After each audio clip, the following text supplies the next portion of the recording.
సుధాకర్ రెడ్డి గారు నమస్తే సార్. నమస్తే అండి శ్రీకాంత్ గారు. సార్, అందరం కూడా ఎప్పుడెప్పుడు అని ఆత్రంగా ఎదురు చూస్తున్నాం ఈసారి చంద్రబాబు గారు స్పీకర్ని ఎవరుగా పెడతారా అని.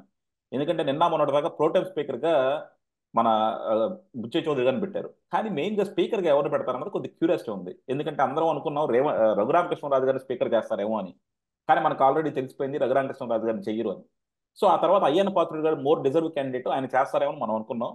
సో అలాగే లక్కీగా అయ్యన్న పాత్రుడు గారిని, ఒక బీసీ సామాజిక వర్గం నుంచి వచ్చిన ఆయన్ని స్పీకర్ పొజిషన్లో కూర్చోబెట్టారు. కాకపోతే జగన్మోహన్ రెడ్డి గారికి ఒక సభా మర్యాద అనేది ఉంటుంది అన్నది మాత్రం ఆయనకి కొన్ని తెలుస్తున్నట్లు లేవు సార్.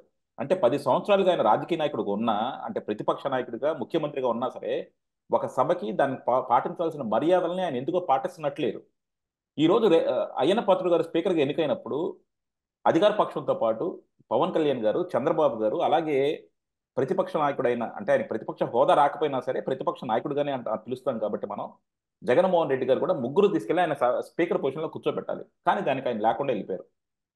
ఏంటి సార్ అంటే, జగన్మోహన్ రెడ్డి గారికి అయ్యన్న పాత్రుడు గారి మీద అన్ని దొంగ కేసులు పెట్టాడు కాబట్టి అయ్యన్న పాత్రుడు గారి మొహం చూడలేక వెళ్ళిపోయాడు అనుకోవాలా?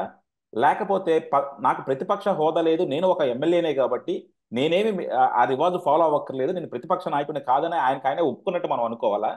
లేకపోతే ఇక నేను ఎలాగో అసెంబ్లీకి రాను కదా, ఈ 11 మందితో వస్తే ఈ 160 మంది మమ్మల్ని మీద పడి రక్కేస్తారు కదా, నేను బయటే ఉంటానని చెప్పి ఆయన అసెంబ్లీ నుంచి పర్మనెంట్ గా బాయ్కాట్ చేశాడు అనుకోవాలి. దీన్ని ఎలా చూడాలి సార్ మనం? సార్, మానవత్వం ఉన్న వ్యక్తిని గురించి అడిగితే మర్యాదల గురించి అడగచ్చు. జగన్మోహన్ రెడ్డి గారికి మానవత్వం లేదు, రాజకీయ విలువలంటే తెలియదు, రాజ్యాంగాన్ని పట్టించుకోరు, నీతి నిబద్ధత లేదు, అవినీతి అక్రమార్జన, సొమ్ము చేసుకోవడం, పెద్ద పెద్ద భవనాల్లో ఉండడం, లగ్జరియస్ గా బతకడం లాంటి ఉన్మాద లక్షణాలు తప్ప ఉన్నతమైన భావాలు, ప్రవర్తన ఆయనలో మనం చూడలేమని. కాబట్టి ఆయన గురించి దీన్ని పెద్దగా ఆశించాల్సిన అవసరం లేదు. అయితే ప్రజాస్వామ్యంలో ఉన్నాం కాబట్టి ఆయన వివేక రహిత ప్రవర్తన దోషాలను మనం విశ్లేషించక తప్పదని. ఇప్పుడు ఆయనలో ఎంత లోపం ఉన్నా ఆయన వదిలేయలేం కదా. ఒక 5 ఏళ్ళు ముఖ్యమంత్రిగా ఉన్న వ్యక్తి ఇంత ఘోరంగా ఓడిపోవడానికి కారణం ఏదో ఆయన విశ్లేషించుకోకుండా, నాకు 40% ఓట్లు వచ్చాయి, నాకు బలం ఉందంటే ఆ 40% ఓట్లు గత ఎన్నికల్లో చంద్రబాబు నాయుడు గారికి కూడా వచ్చే సీట్లు రాలా. ఆ సూక్ష్మమైన విషయాన్ని ఆయన అర్థం చేసుకోకుండా ఉన్నారు. తర్వాత స్పీకర్ ని ఎవరమైనా, స్పీకర్ అంటే స్పీకర్ గా ఎన్నికైతే నేను పార్టీ రహితమైన వ్యక్తిగానే మనం భావించాల. అయ్యన్న పాత్రుడు గారైనా ఎవరైనా. నాకు అంటే నేను చిన్నప్పుడు చదువుకున్నాను. పాత రోజుల్లో స్పీకర్ అయిన వ్యక్తి పార్టీకి రాజీనామా చేసేవాడు. నీలం సంజయరెడ్డి గారు లోక్సభ స్పీకర్ అవుతానే పార్టీకి రాజీనామా చేశారు. అప్పట్లో నేను చిన్నప్పుడు వార్తల్లో చదివానండి ఎక్కడో. అప్పుడు ఆంధ్రప్రభ ఒకటి వచ్చేది. అంటే అంత హుందాగా ఉన్నతంగా ఉంటారు. సరే, అది కొద్ది రాను రాను మారింది. వైఎస్ఆర్ పార్టీ అధికారంలో స్పీకర్కి, మంత్రికి, పార్టీ కార్యకర్తకు తేడా లేకుండా వ్యవహరించారండి వాళ్ళు. వాళ్ళకి స్పీకర్ అన్న విలువ గాని మర్యాద గాని ఏది వాళ్ళకి లేదు. అలాగే జగన్మోహన్ రెడ్డి గారు అవన్నీ అలవాటైన వ్యక్తి కాబట్టి స్పీకర్ ని గౌరవించకుండా వెళ్ళారండి. స్పీకర్ ని గౌరవించకుండా వెళ్ళడము అంటే ఏ సభలైనా, ఏ ఎమ్మెల్యే అయినా తల్లిదండ్రులను గౌరవించిన కొడుకులాగా మనం భావించాలండి. అక్కడ అయ్యన్న పాత్రుడు గారు ఎవరు స్పీకర్ కదా, కుర్చీకి పిలుస్తాం. ఇప్పుడు ఈయన ముఖ్యమంత్రి అయ్యాడు, చంద్రబాబు నాయుడు గారు అంత పొడవున్నారు, ఈయన ఇంత జానడు ఉన్నాడు, ఇద్దరు ముఖ్యమంత్రులే కదా. ముఖ్యమంత్రి సీటుకి ఇస్తున్నా కాబట్టి చంద్రబాబు నాయుడు గారు పొడవుగా ఉన్నారు కాబట్టి ఎక్కువ గౌరవము, ఈయన పొట్టిగా ఉన్నాడు తక్కువ గౌరవం అన్న చూసామా? ఆ కుర్చీని చూస్తాం. అలా స్పీకరు పదవికి ఉన్న ఔన్నత్యాన్ని గుర్తించకుండా అమర్యాదగా. కాకపోతే అయ్యన్న పాత్రుడు గారు ఎప్పుడు కూడా పొట్టోడు పొట్టోడు అంటాడు కదా సార్. సో అది ఎక్కడో గుర్తొచ్చి భయపడి పారిపోయాడేమో అనిపిస్తుంది నాకు. గబుక్కర్ మళ్ళా అదే మీరు అనేది. ఇప్పుడు మొన్న ఆయన తీవ్రమైన విమర్శలు కూడా చేశారు. రాజకీయ పార్టీలో ఉన్నప్పుడు నాయకులు విమర్శలు చేసుకుంటాం ఎవరమైనా. ఆ స్థానంలోకి వచ్చిన తర్వాత ఆయన ఎంత హుందాగా మాట్లాడారండి. మనం అచ్చెన్నాయుడు గారు మీటింగ్ లో ఆయన బాగా పొగిడారు. తర్వాత అయ్యన్న పాత్రుడు గారు ఇది అధికారం కాదు, బాధ్యతనిచ్చారు, ప్రజలను మనం గుర్తించాలని ఎంత హితోపదేశం చేశారు. ఇప్పుడు ఆయన లీడర్ గా ఉన్నప్పుడు వేరు, స్పీకర్ గా ఉన్నప్పుడు వేరు. కానీ జగన్మోహన్ రెడ్డి గారిలో ఒక భయం ఉందండి. అతను పైకి నేను సింగిల్ గా వస్తాను, సింహాన్ని పులినని చెప్పుకుంటారు, కానీ ఆయనలో ఎక్కడో తీవ్రమైన ఆత్మ న్యూనతాభావం, సంఘర్షణ ఉందనేది నా అంచనా అండి. సైకాలజిస్ట్ గా చెప్తున్నా.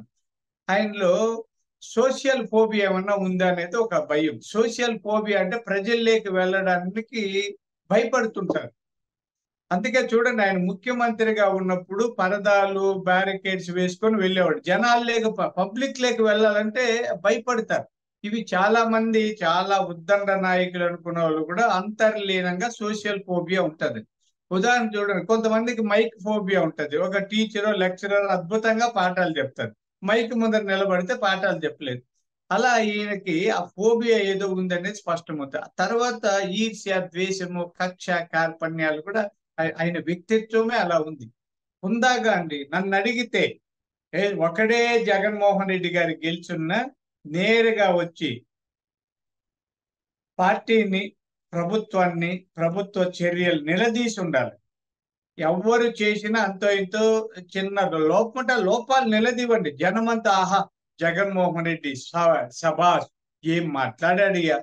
ఇప్పుడు మీకు తెలియదు, పిల్లవాళ్ళు జైపాల్ రెడ్డి గారు, వెంకయ్య నాయుడు గారు ఎమ్మెల్యేలు అయ్యారండి 78లో. చంద్రబాబు నాయుడు గారు, వైఎస్ రాజశేఖర రెడ్డి గారు కూడా అప్పుడే ఎదిగారు. చెప్తాను, 78లో జనతా పార్టీకి 60 సీట్లు వచ్చాయి, కాంగ్రెస్ పార్టీ అధికారంలో ఉంది. ఆ ఇద్దరు విపరీతంగా మాట్లాడేవాళ్ళు.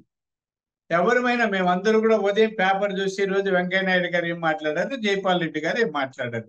నాకు ఇద్దరితో సన్నిహితం ఉంది, జైపాల్ రెడ్డి గారితో మరింత సాన్నిహిత్యం ఉంది. వెంకయ్య నాయుడు గారితో మా అన్న, వాళ్ళిద్దరు క్లాస్మేట్స్ కాబట్టి కొద్ది అట్లా అన్న మా బాగున్నామంటా గానీ ఆయన చూస్తానే మా అన్న గుర్తొస్తాడు. సొంత అన్న, వాళ్ళిద్దరు రూమ్మేట్స్ అండి విఆర్ కాలేజీ, ఒక 3 ఏళ్ళు.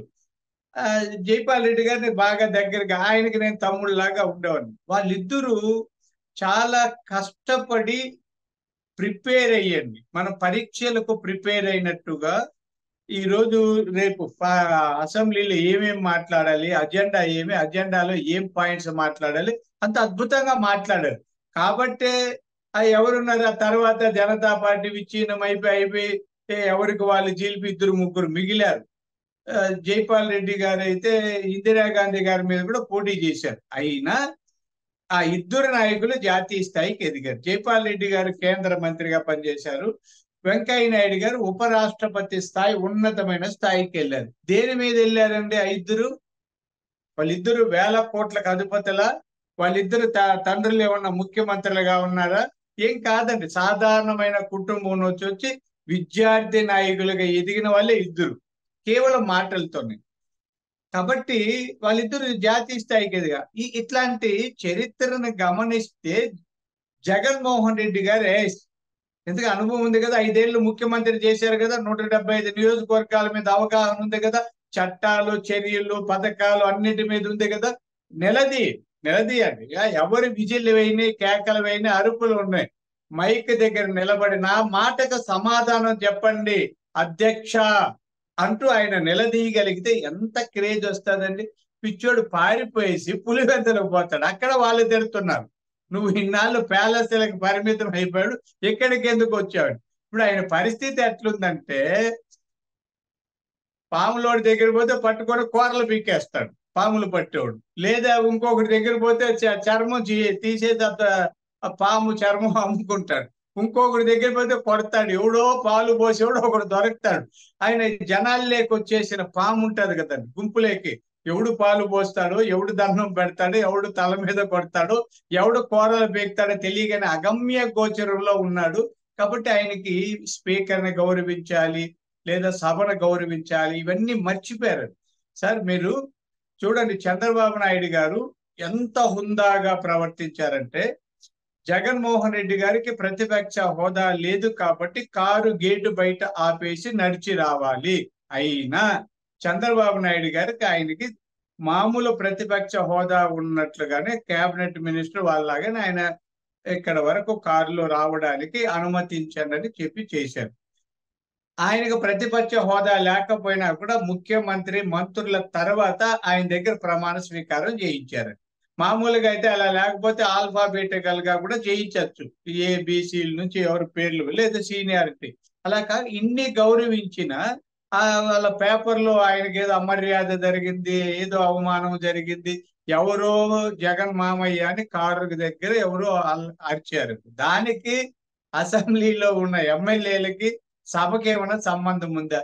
అన్నీ కూడా జగన్మోహన్ రెడ్డి గారు భయపడుతూ, బాధపడుతూ, ఈర్ష్యపడుతూ, ద్వేషాన్ని పెంచుకుంటూ, కక్షలు పెంచుకొని అదే రాజకీయం అనే భ్రమలో ఉన్నాడు. ఎప్పటికైనా ఆయన కొద్ది మారి రాజకీయాన్ని హుందాగా చేయాలండి. గెలిచినా ఓడినా స్పోర్ట్స్ మ్యాన్ స్పిరిట్ అంటాం. రాజకీయం రాజకీయంగా చేయడం ఆయన నేర్చుకుంటే భవిష్యత్తు ఉంటుంది. లేకపోతే ఎటు కేసులు తప్పు, జైలు తప్పదు. ఆయన పార్టీని కొట్టు మూసేసి జైల్లో కూర్చొని భజన చేయక తప్పదండి. యా డెఫినెట్ గా సార్. ఎందుకంటే జగన్మోహన్ రెడ్డి గారికి వచ్చిన సదవకాశం అనమాట. ఈ రోజు మీరు ఇందాక చెప్పారు, చంద్రబాబు గారు ఆయన ప్రతిపక్ష నాయకుడు కాకపోయినా ఆయన పెద్ద మనసుతో ఆయన్ని మినిస్టర్ లాగానే గేట్ దాకా సెక్యూరిటీ దాంట్లో అలౌ చేశారు. అలాగే స్పీకర్ గా కూడా స్పీకర్ ఇది మన దాన్ని ఏమంటాం ప్రతిజ్ఞలు చేస్తున్నప్పుడు కూడా మినిస్టర్ల కేటగిరీలోనే ఆయన అలౌ చేశారు. అలా చంద్రబాబు గారు పెద్ద మనసు చాటుకున్నారు. అలాగే జగన్మోహన్ రెడ్డి గారు కూడా ఆయన పెద్ద మనసు చాటుకొని అయ్యన్న పాత్రను కూర్చోబెట్టుంటే చంద్రబాబు గారికి వచ్చినట్టే గౌరవం కూడా జగన్మోహన్ రెడ్డి గారికి వచ్చేది. కానీ ఎందుకో జగన్మోహన్ రెడ్డి నాకు ప్రజలిచ్చే గౌరవం వద్దు, నేను గౌరవం తీసుకుని అన్నట్టు ఉండేటట్టున్నారు. సో ఆయన్ని ఎంతసేపు ఆ, ఆ, దాన్ని ఏమంటాం మనం అమర్యాదగా మాట్లాడటం కానీ లేకపోతే ఆ, ఒక నెగిటివిటీ పెంచడం కానీ వీటిల్లోనే ఆయన తలామనొక్కులు అవుతున్నారు తప్ప ఒక హుందాగా ఒక నాయకుడిగా ప్రవర్తించే తీరు మాత్రం అలవరుచుకోవట్లేదు. సో ఈ ఇప్పుడు గనక ఈ 11 మంది ఎమ్మెల్యేలతో మాత్రం ఆయన కొంచెం హుందాగా నేర్చుకుపోతే రేపు పొద్దున ఆయన ప్రజల్లో కనీస మర్యాద కూడా ఉండకుండా పోతుంది. అది మాత్రం ఆయన గుర్తించాలి సార్. థ్యాంక్ యూ అండి. Thank you very much.